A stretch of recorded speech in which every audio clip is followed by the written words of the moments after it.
Hey y'all, Derek here. I want to start by saying thank you for checking into another episode of the In Session podcast brought to you by the Digital Learning and Academic Support Center. Today's episode is a little bit different than the past ones. We have two separate interviews we're going to be doing, and we're going to be talking about finals week preparation. In the first part of this episode, we're going to be interviewing Sarah, one of our DLASC English tutors, and we're going to be talking to her all about getting those finals papers done. And in the latter half, we're going to be interviewing Mark, a math tutor, about preparing for math finals. As always, thank you for checking out the podcast, and good luck in finals week.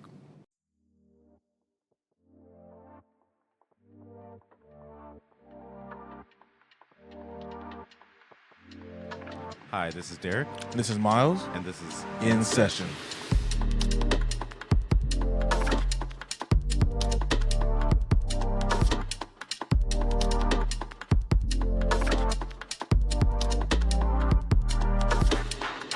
Hey, welcome back to the podcast. Today we're going to be talking about some finals week preparation, and with us we have Sarah. Sarah, can you tell us a little bit about yourself? Good morning. My name is Sarah. I'm an English tutor at the DLASC Center. So, Sarah, can you tell us a little bit about what goes into preparing for finals for English classes? So for a final essay in English class, it just includes things that we went over. Now, so I use this BOWR structure when writing a final: brainstorming, outlining, writing, and revising. So for my brainstorming, I like to put bullets and ask myself questions about what I'm writing about, and then I like to free write. I give myself 5 to 10 minutes to just write about a topic that I've picked without stopping or making corrections or anything to see, okay, this is what I'm about to write about. And then for the outlining, I just I read an introduction / thesis, then I make my 3 body paragraphs and then the conclusion, but I don't fully write it out. Then later on, that's when I write my paper, and then I just let someone review it for me and tell me what things that I need to take out and put in, and then I go from there. Okay. So, other than this, what was the letters B? BOWR. BOWR. Sorry, you lost me after B for a second. Same actually. I shouldn't have been lost as an English tutor. I should have had that one. But other than that, do you have any other strategies that you use or that you just know about that can help with organizing ideas? To be honest, if in my own opinion, I just read what the professor tells me and I go from there. But this structure actually helps me and other students, but I don't know anything else. That's fine. I kind of do the same thing. I feel like my prep for papers is just maybe a little less structured, but it's basically in the same vein. I'll come up with my idea and then I'll say, okay, what is my thesis for this idea or this thing I'm talking about, and then what are the main points that follow that. And I don't need like you said, I don't even start to fully flesh out anything into sentences until I start to actually write the paper itself. It's literally just if you look at any outline of mine, it's just bullet really vague bullet points, and I'll just go from there. But I know that doesn't work for everyone. I mean, okay, so when tutoring, I give this type of structure, and then I guide them through it. But on my own, I just read what the professor wants from me, and then I free write, to be honest. And then I check for grammar mistakes or repeating words, so on and so forth, and I just let someone review it for me. Yeah. Once they give me that feedback, I have to rewrite it and then reread it at least a couple times before sending it in. Yeah. Do you typically get your papers, finals papers, or just any paper in general? Do you typically get those done in a single sitting, or do you space out getting that done? Single setting. Single sit. Everything needs to be written out, so on and so forth, just to get to the point. You better than me. It takes me at least 2 weeks. 2 weeks. 2 weeks. I struggle. What are you doing in 2? I'm sorry. I'm not like y'all. I'm struggling. Y'all are. First of all, I forget you're an English tutor actually, because you do so much logic and DLT work. I forget you're an English tutor. Oh, okay, fair enough. So okay, look, with you, right? Last semester I had English too, and so this is so bad, but I used to wait until the that same day is due, 5 or 4 hours before it's due, I write it. I check it, so on and so forth, and I send it in. I get a good grade, but I don't recommend doing that, especially when you're not good at it. Yeah. I work better under pressure sometimes, but like I'll look at my paper for like a solid 2 weeks and be like, I'll get to it. Yeah, I feel like some of my best work gets done under pressure like that. Which, But please do not do as warning I say. to anyone listening: Don't do do that. not do as we say. We don't recommend. Yeah, do not not do that. recommend it. I do my best, but I work under pressure. I warn everyone: do not do as we're saying. Please do better. We're examples of what not to do. To get to let's help the people out. I did it wrong, so you don't have to. Right. Sarah, like, if you were giving advice to someone who came in for English tutoring, not with your own work, how much time do you think someone should spend like working on revising and editing their papers? Honestly, before the due date, take a week. I say take a week, right? Reread what you wrote, add and take off. Let other people read it for you. This is important because other people, when they read something for you, they see mistakes that you don't see. Right. And at least take like 30 minutes to review your essay, so on and so forth, before the due date. Yeah. So Personally, I used to take like 30 minutes to an hour. And I find mistakes. And when someone else reads this for me, they were like, well, you also have extra mistakes. yeah. I think that's actually a week is a really good time frame because it gives you it gives students enough time to like find someone to read it for them, whether they come here or they find someone on their own or whatever.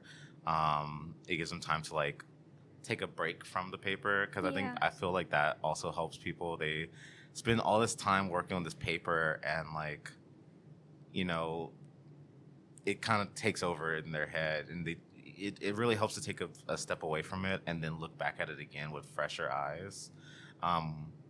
That's a great time frame. I again But would see, have never thought of I a week. noticed some things, right? People wait till the last moment. Oh yeah, I was just about to say that because we literally get like at some point in every semester, like we get like that last minute rush of students who are like trying to come and get their papers. Yeah. I've had my share of like people who it's the day of and they have maybe a paragraph, if that, and it's due, in a couple hours. They don't know what they're talking about. They don't have an outline. You know what I don't like? When they don't like read the passage that their professor gave them and they come to me. I'm not going to read it for you. I'm going to help you. You have to read it first, and then I'll guide you through the essay. I remember I had someone actually came that same day it was due. She had nothing done, so I made him reread, right? And then I remember from 10 till it was time for me to leave, I was just helping guide them to write their essay, and they were done with it. Yeah. But that's like a lot of pressure. Plus, it doesn't give me time with other people. Right. It takes a bigger toll on us to like help people in the situations when they're not prepared at all, or like they're not as prepared as they could be for the session.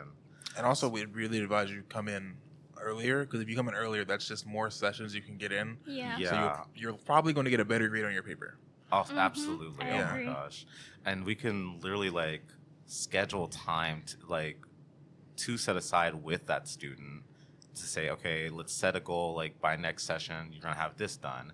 Okay, you had this done for next session we're gonna do this and that. Like it spaces out more and it's less pressure on the student, which if you're not good at like those high pressure writing situations, you should be taking as much time as possible to get writing done. Speaking of the challenges of writing, do you find like English like final papers like more challenging to prepare for or like more manageable than preparing for like finals in other classes? Out of my own experience, I would say math and science is more challenging than English. So for me, like I've always been good at English, but other people might not be. So this semester I took math and biology together. So whatever like I study, whatever practice questions I do. I even came to the tutoring center to get math help.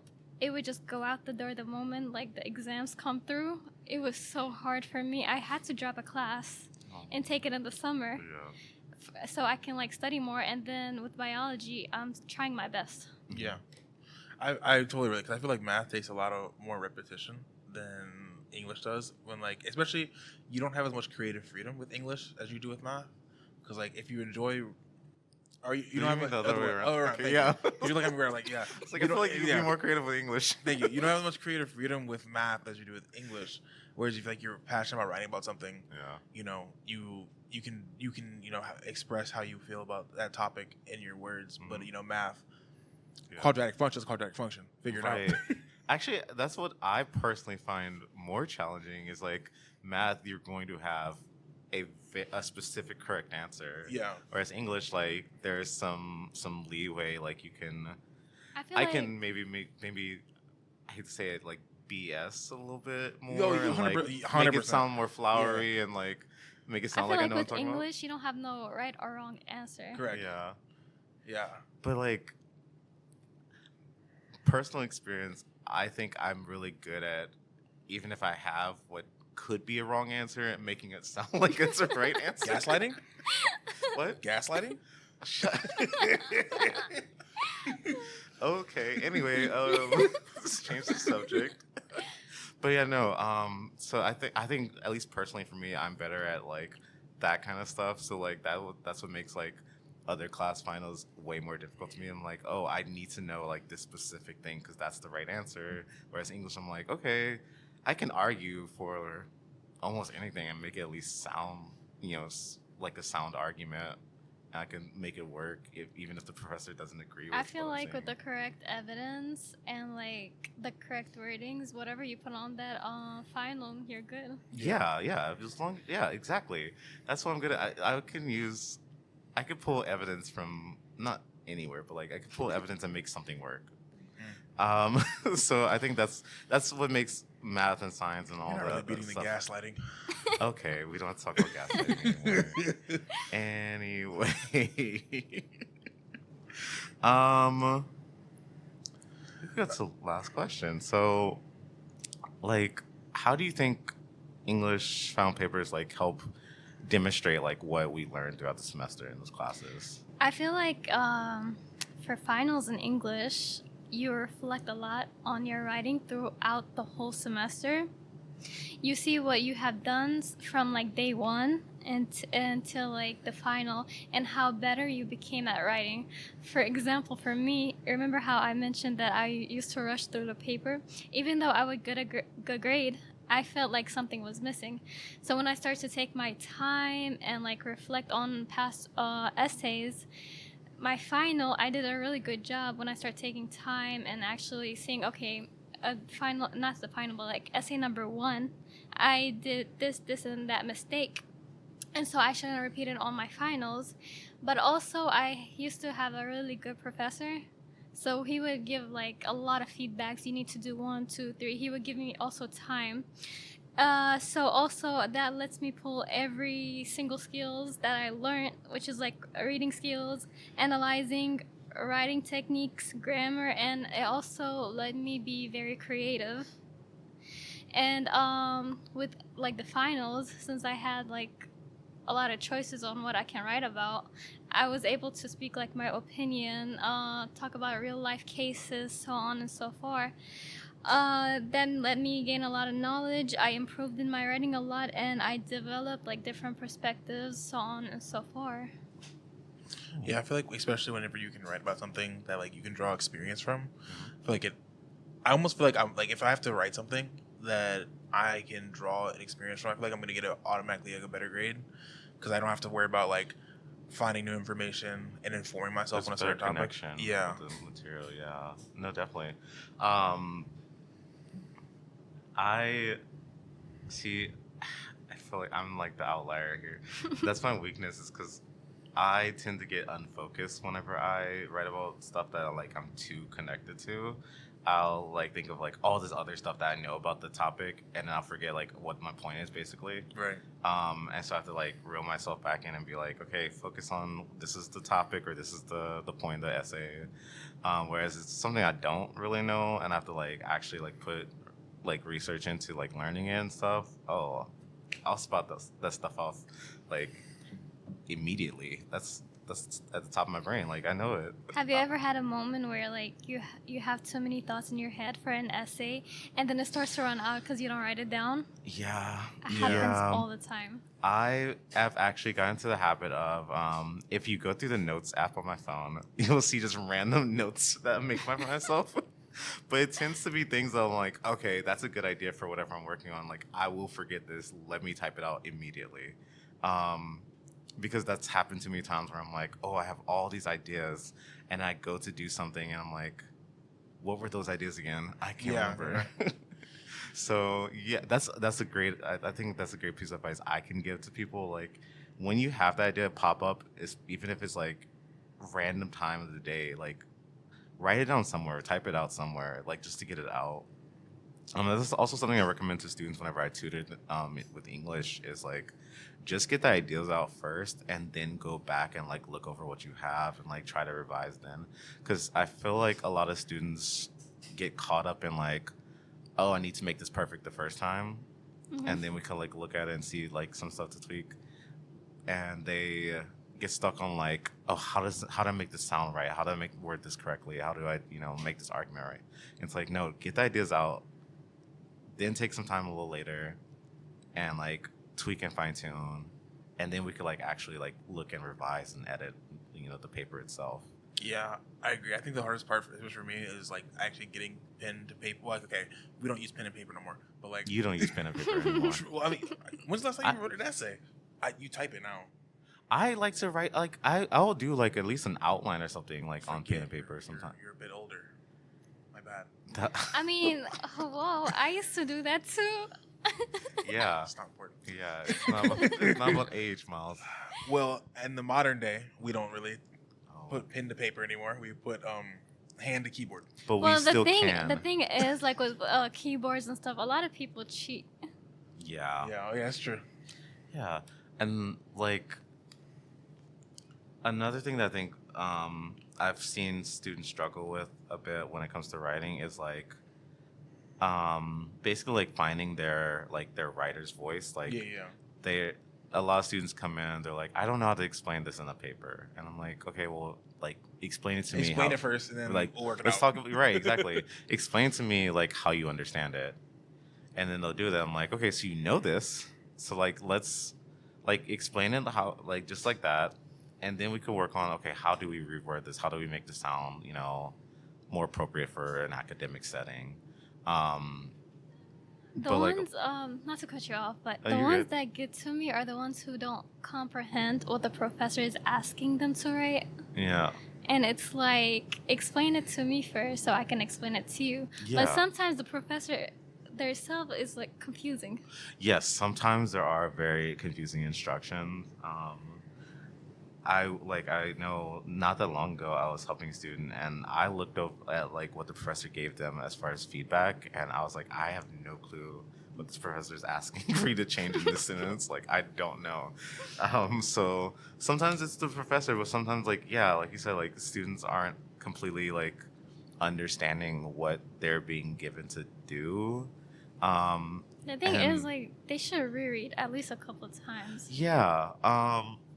Or if they're, I'll say, or also, they need to read the instructions more carefully sometimes. Sometimes it's a problem where they just saw like, okay, you're supposed to be talking about this, this, and this, but they didn't get like some key details from that rubric or from that assignment sheet or whatever. One advice I'd give is make sure you follow the rubric for every paper you're given. I have, in my earlier years of doing English, I was like, I'm just gonna write this paper and it's gonna be all right. Yeah. I didn't follow the rubric and I passed, but I definitely could have done better. Yeah. Actually, on the topic of rubric, a lot of professors put out hands out and like rubrics and stuff. they don't go back to that to see what the professor wants. Right. Right. Yeah, that's actually great. And make sure you bring that with you when you go to a session, because like if it would probably help y'all if they yeah, no, definitely. if y'all have the rubric to be like, this is what they're looking for, and then relate back. Yeah.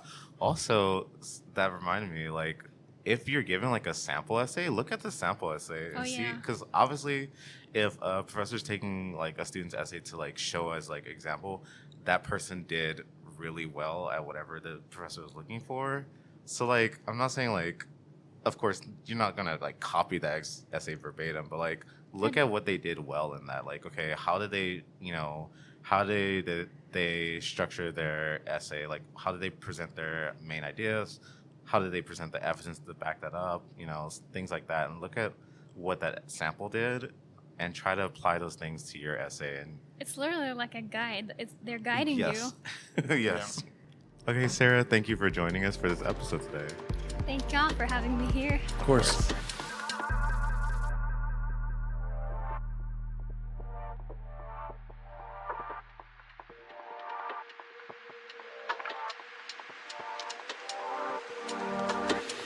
And we're back. This time we have Mark. Mark, just give a little introduction.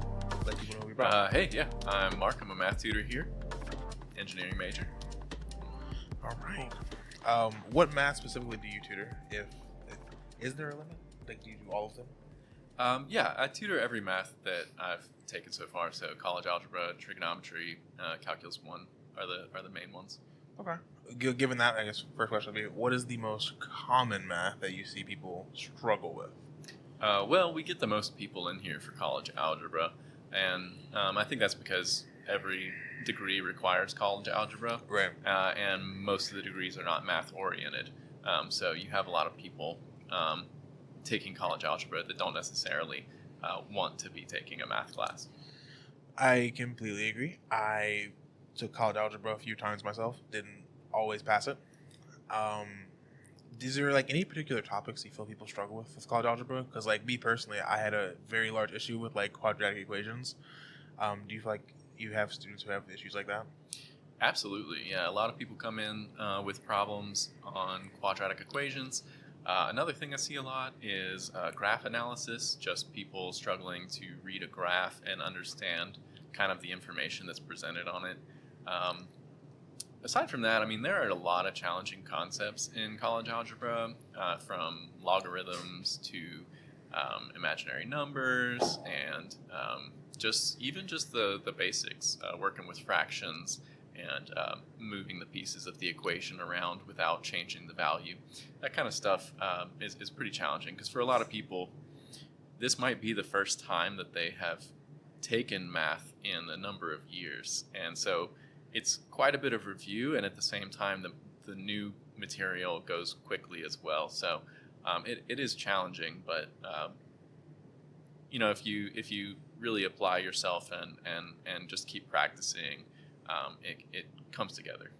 All right. As we talked about it a little earlier with Sarah, is that math is often just repetition, and that the best way to learn math sometimes is just to kind of just do the problem. And while I am one of the people who always complains, like, why is my homework 50 problems?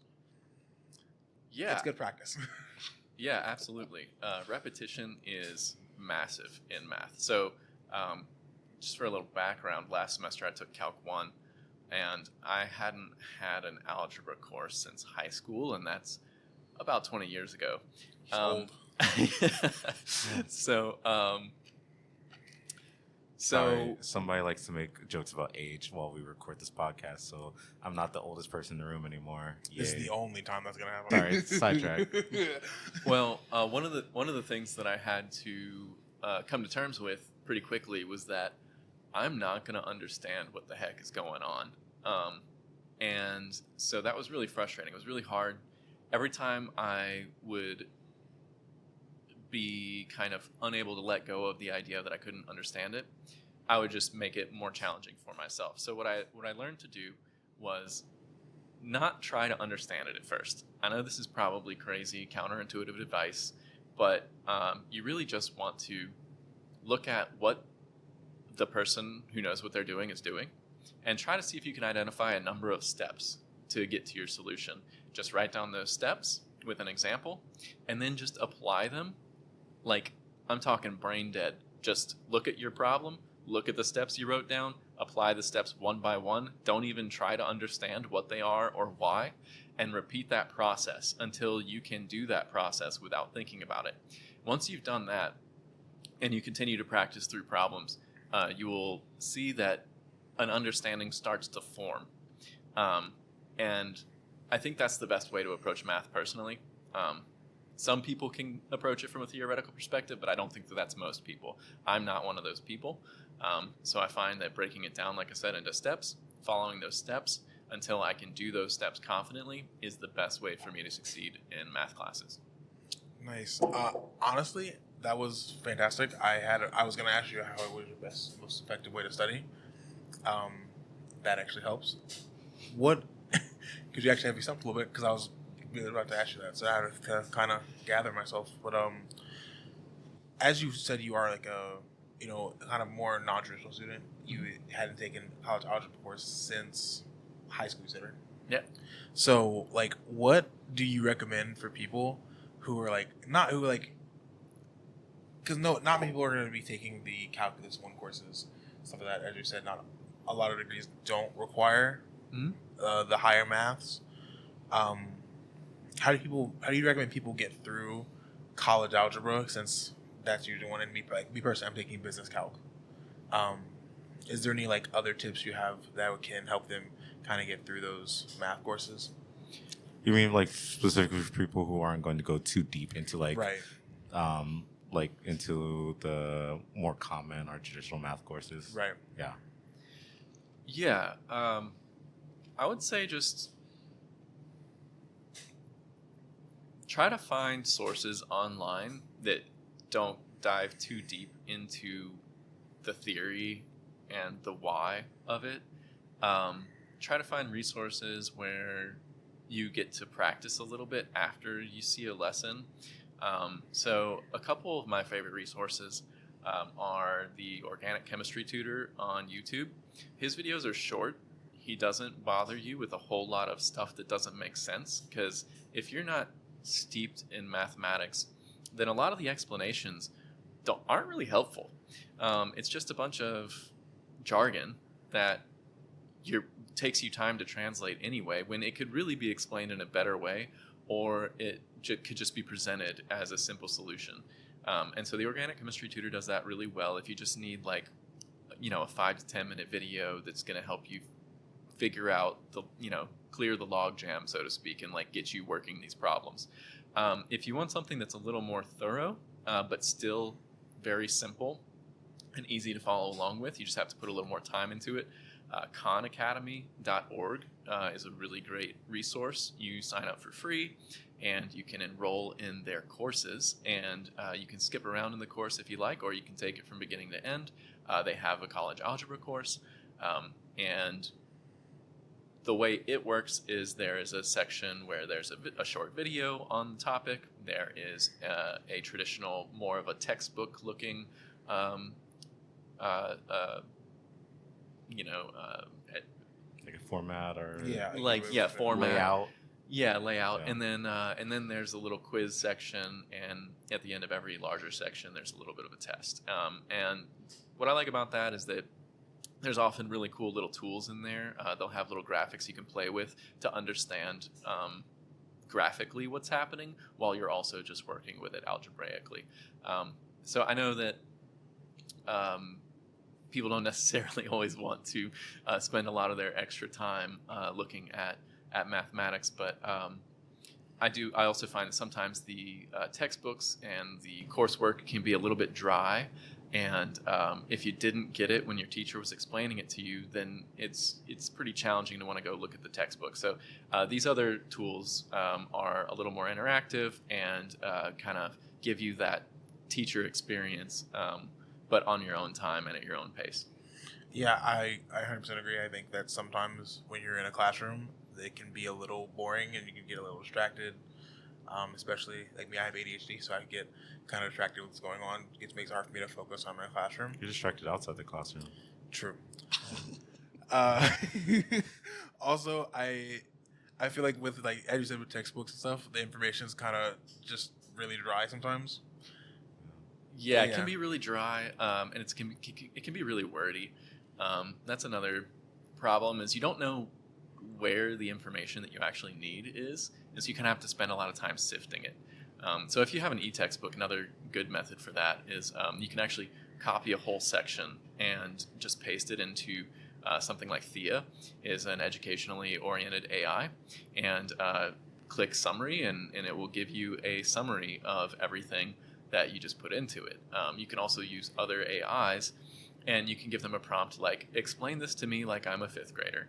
And when you understand that concept, then you can say, okay, explain it again, but like I'm in high school. And then you can say, okay, explain it in a college level, and maybe give me a couple of example problems to work through.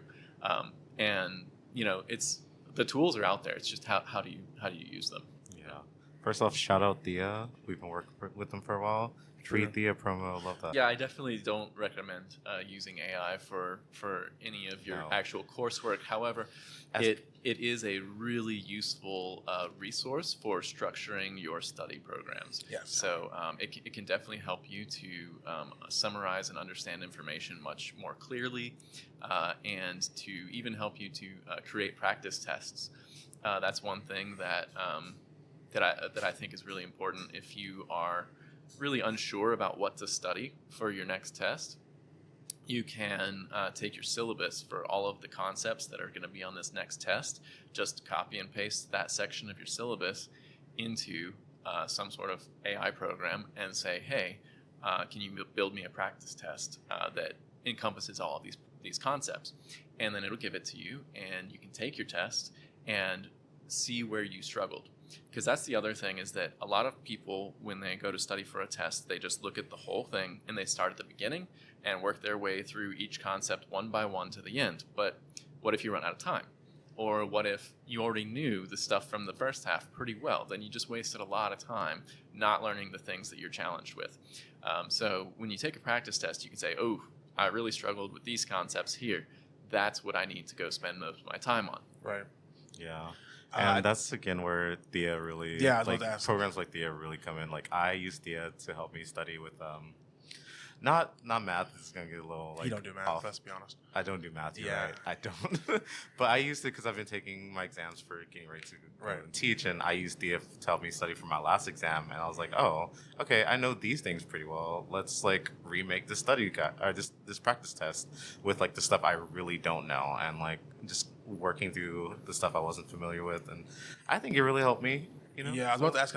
I thought there was a feature on there where you can like put in your study guide or something like that, and it will like generate questions to help you study for your test. I put in a whole practice test. Oh, and I was like, you make can me a actually new practice test with some similar like concepts and ideas. So it will like just to make a new practice test. Yeah, That's awesome. Yeah, so Thea, because as someone who doesn't do math, let me ask this because I've experienced like in math classes before. I'll be in class, I'll take good notes. I feel like I understand everything. And then when it comes to like time to take the test, for example, my brain just goes whoosh, and like everything just goes away. Do you have any like tips or tricks or anything like that you'd recommend to students who like already struggle with math and like they need things like college algebra to get through? Any advice for people like me?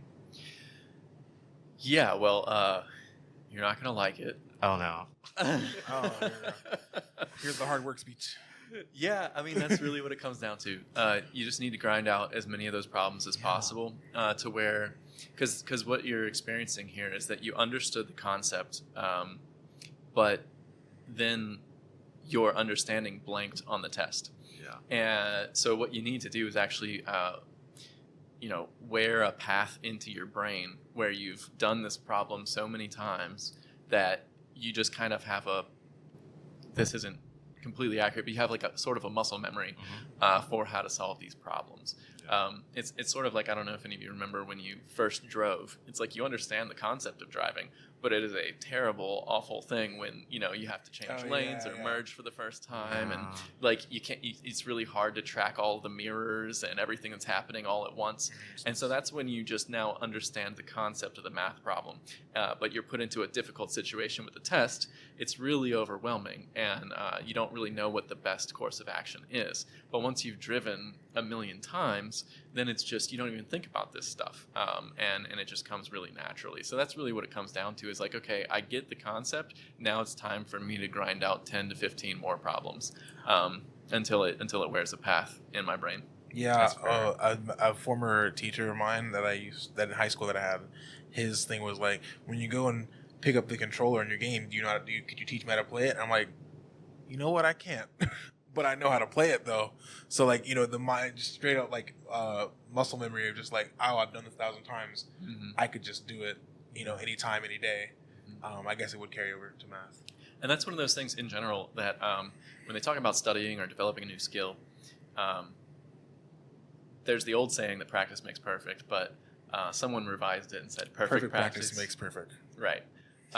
And so it takes me back to how to learn math, and it's breaking down step by step what to do, so that every time you perform one of those problems, you're performing it in a predictable method. It's not chaos in your brain. It's step 1, step 2, step 3 solution, and you just do it like that every time, even if you don't understand it, because going through those motions is wearing down that path in your brain, and you will have the same 3 steps every time, which reinforces each of those steps in your brain, instead of hitting a wall being like, oops, I did that wrong, oops, I did that wrong. I think it's natural for us to want to understand a thing and then attempt to do it on our own. Right.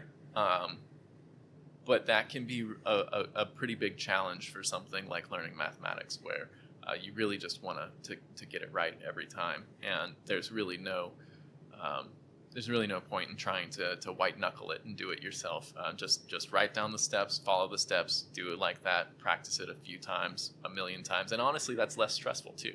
So it can be easier to sit down and do the 10 to 15 problems if you literally have a cheat sheet in front of you and you're just doing that every time. It takes a lot of the stress out of it, and that's another important thing, I think, when you're trying to learn, is to just do everything you can to mitigate and decrease your stress. So another thing you mentioned earlier is just make sure you put the time in. How much time would you recommend allocating to like studying math, especially as like we are students and we often have like 3 other courses we have to study for that have finals? Yeah. Not even including like maybe you have a job to go to. They're non-traditional students. You have family. Yeah. They need to worry about feeding. How do you like what amount of time do you allocate to like math in particular? That's tough. That really depends on a lot of things. Your course design, how your teacher teaches it, what kind of tests they build. But for finals, I mean, an hour a day minimum for math. You can break that up into a couple of 30-minute sessions. It's really hard to really say exactly how long you should be doing it, but just remember that the weeks leading up to finals are just a couple of weeks. There are things in your life that you can deprioritize for 2 weeks and put your classes ahead of. Some social engagements, maybe a TV show that you're trying to keep up with. You can let all that go on the back burner. But Mark, my show comes on Tuesday. I have to watch it. Well, that is a perspective. I have to watch it, Mark. Yeah, I'm sorry. The season finale of White Lotus is going to have to be put on the back burner because you're failing that class. Right, but Mark, Suits LA comes on Monday. I gotta watch it. Yeah, well, and I guess you don't have to pass your exam. Exactly. So no big deal, man. That's we're adults. We make choices. No, but I agree. All that stuff can be caught up on. For sure. The world of media, it will always be waiting to suck you in and to steal all your time. So you can you can prioritize other things. Yeah. So for you personally, like how long or how much time do you take to not just get ready for like an exam in math class, but how long do you spend specifically on like finals prep? Well, finals prep, it's getting to that point, and I'm starting to really spin up on that.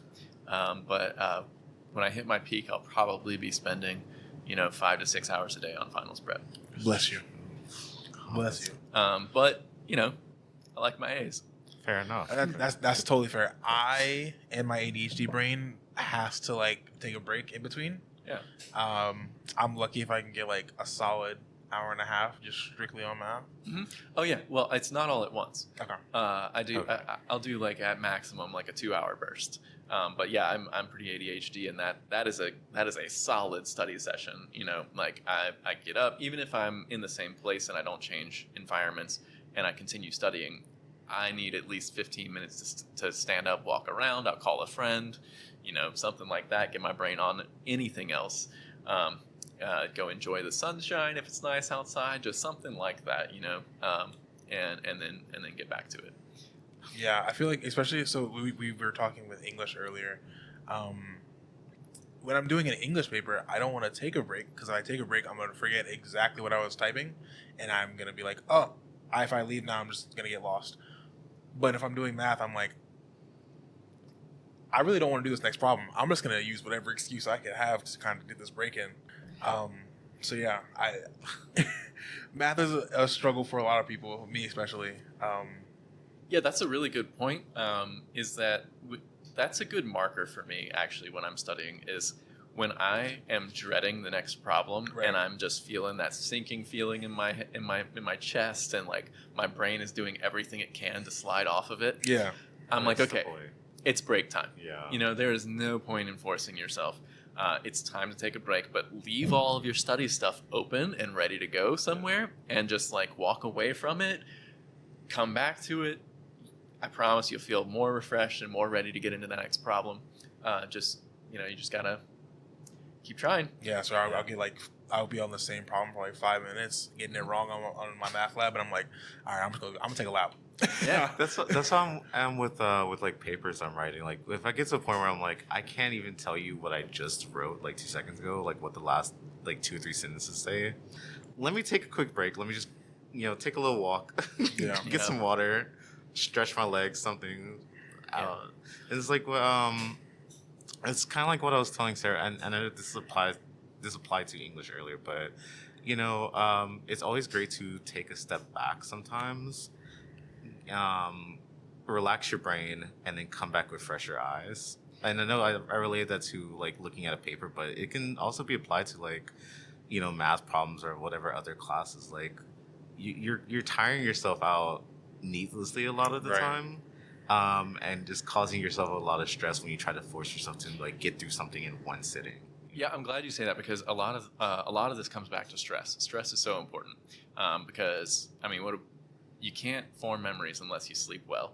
You can't sleep well if you're stressing, and you also are not really focusing on the task at hand like you need to be if you're stressed about it. And a big part of stress, it's like, well, it's easy for you to say you're good at math. Like, well, yeah, Mark. You're talented at math. How am I who's not good at math going to manage my stress? That's a really fractions stress me out, Mark. It's a really good question. And a lot of stress is a matter of perspective, right? And so if you are maybe some people won't agree with this, but what is the point of this college algebra class if you are not going to have to take trigonometry or calculus? Literally, the point of this class is just to get over it, to get through it, and to have it on your transcript with a passing grade. It shows the school that you maybe are a more well-rounded person because you took math class. But yeah, that is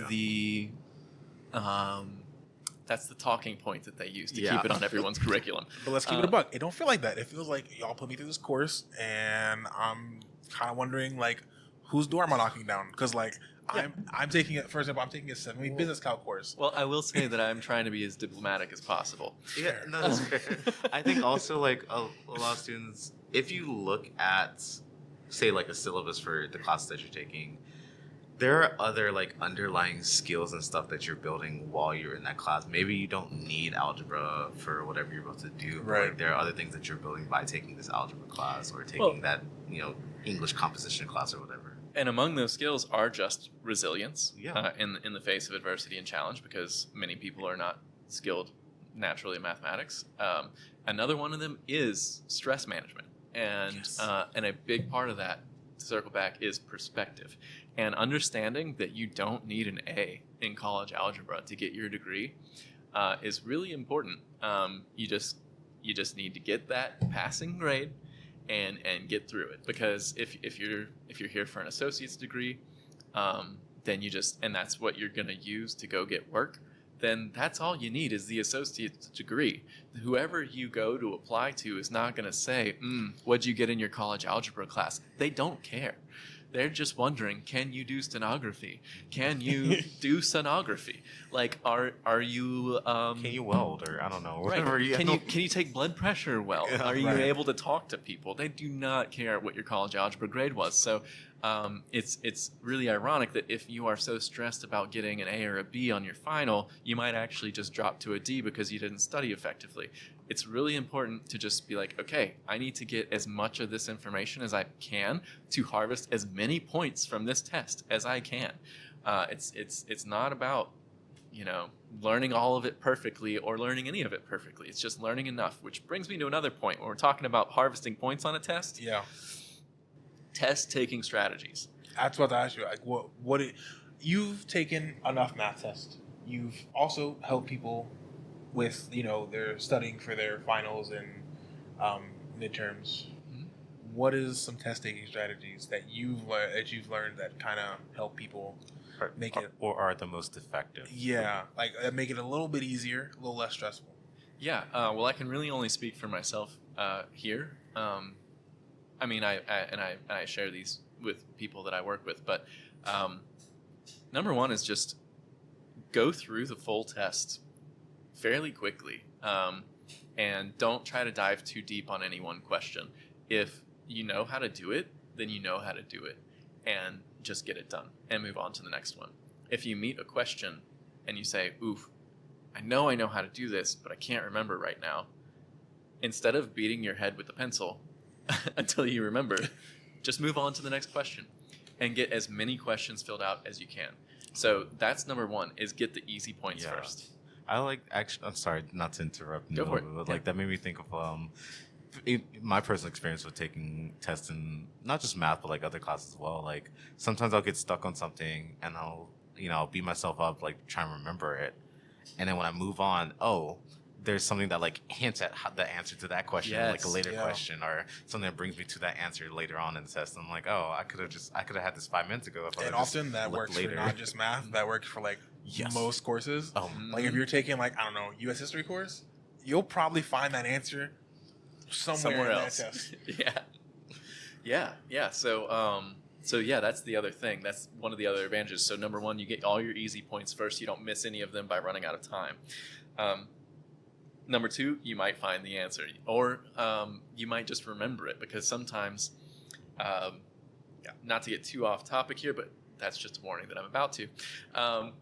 There's a thing called tip of the tongue, or presque vu. It's similar to deja vu, but it's where your brain decides to help you by suppressing information from your conscious recall. So if you're ever in a group and you're talking about movies or whatever, and someone's like, oh yeah, that actor, what's his name? And all of you know that you know the name of this actor, but nobody can remember it. Everyone is under the effects of presque vu during this. And you all got there because you had the same trigger words during the conversation that your brain was sifting and suppressing information, and it accidentally suppressed the relevant information for that actor's name. So it takes about 5 to 10 minutes for that effect to reverse. Which is why when you're walking in the parking lot of the car, you'll be like, that's what it was. Exactly. You change the topic, and then someone's like, it was, such and such. like, oh my God, it was Denzel. Right. all How along. did you forget? How did you forget Denzel? That's fair. So that can happen on a test too. It's like, I know how to do this, but I can't remember. Well, maybe there's something about the structure of the test leading up to that point that had your brain suppressing that information. But you move on, you relax from that concept, and voila, it's back in your conscious access. So that's another way that just going through and getting the easy points first can help you. And then that's pretty much it. So then you go back and you get your moderately hard points, the ones where it's like, okay, I know how to do this. I can't remember exactly. You think about it, you work through it, it's good. Now, let's say you've gotten to the point where you've gotten all the points that you can get. You just got a couple of questions left that it's like, I have no idea what to do. There's two strategies here. Number one, turn your brain off and just start pushing the pencil around. Rewrite the equation, move some stuff left and right, until maybe something will jog your memory and you're like, oh, this is how I do this. I remember now. Literally, just move stuff around. And then number two, even if you don't get the answer, put some work down. Move stuff around. Do as much as you think you remember how to do, even if you don't get the answer, and leave your work there. Because you might get Don't partial credit. Erase it. Yes, you will probably get partial credit for that work that you did. So just, don't stress. Don't start hating on yourself, because that just creates a whole doom spiral. And just put everything you can on that paper. Right. And so I guess to wrap this up, I have one final question, and that would be, what is one piece of advice you could give to a student who is they have a college algebra final tomorrow? Oh God. What do you got for them? Okay. Let's assume they studied. Sorry, tomorrow. That's Let's assume they studied though. Let's assume they studied. Okay, we're assuming that they have been studying consistently. Then my best advice is to eat some good, nutritious food and make sure that you get some really good sleep. There's not much that you can do at this point except to get the good sleep, make sure that you're fresh, make sure your brain has everything that it needs to function, and just go knock it out the park. I agree. We are college students, and we do indeed need sleep like the rest of the world. Yeah. He also said eat nutritional foods, and I see that Polar Pop next to you. We do. Just want to okay, this is nutritious. See your Polar Pop. I have a water bottle. Yeah. Just want to there's water in here. Okay, anyway, thank you, Mark, for joining us for the podcast. We appreciate all this wisdom and, all these tips and tricks that you've shared with us and therefore you're sharing with the, the student body. And thanks good for luck having to me. everyone on their finals. I hope Mark helped y'all if you needed it with math. I know I need it because I have business calculus coming up. So thank you, Mark. Oh, Yeah. And Yeah, make good sure luck. before, your finals, come and see us at the DLASC. And do not come the day before your final, please. Oh my God, Let please. somebody help you like a weekend before or something like that. Well, I think this is coming out right before. All right. So when you see this, come in, please. All right.